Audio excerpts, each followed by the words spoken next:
All right, let's dive right in.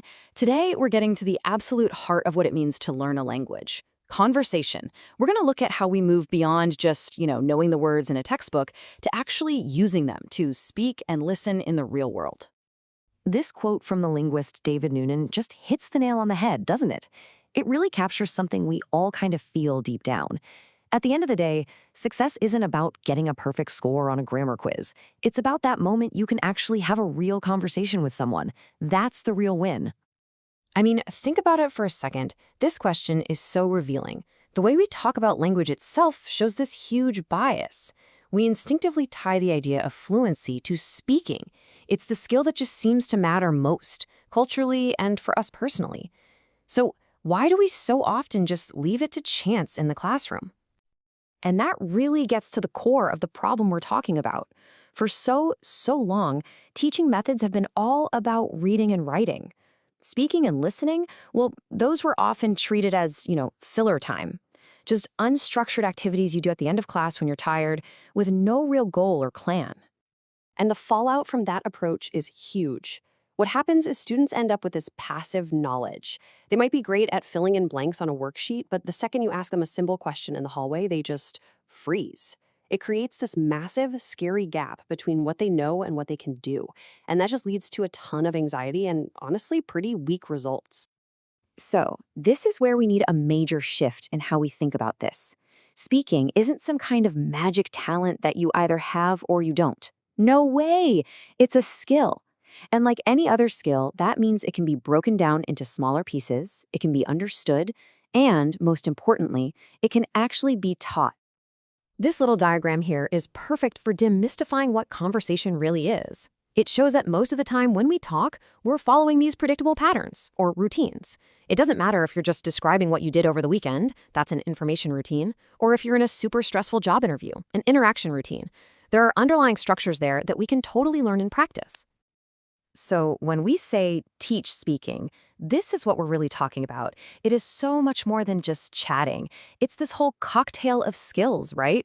It's making the right sounds, sure, but it's also choosing the right words for the situation, putting your thoughts in a logical order, and having it all flow with a natural rhythm. Every single one of these things can be taught and practiced. Okay, so let's flip the coin and talk about listening. For so many learners, this is it. This is the big, scary one. It feels completely unpredictable, like you're just getting hit with a wall of sound. But just like with speaking, there's a secret to cracking it. Probably the biggest myth about listening is that it's passive, that we're just supposed to open our ears and let the meaning pour in like we're filling a bucket. But that's not what's happening at all. Listening is an incredibly active process. Your brain is working overtime, constantly trying to make sense of sounds and build meaning from them. Okay. I want you to try something. Just take a look at this paragraph on the screen. Try to read it. Try to figure out what on earth is going on. Pretty confusing, right? I mean, the words are English, the grammar seems okay, but the message is just a total mess. This feeling, this is exactly what it feels like to listen to something without any context. And here it comes, the big aha moment. The secret weapon here isn't your ears. It's not about hearing the words better. The most powerful tool you have for understanding is your brain and all the stuff it already knows. So that confusing text, the topic is washing clothes. Now go back and look at that exact same text again. One arranges the materials into different groups. A mistake can be expensive. Bam!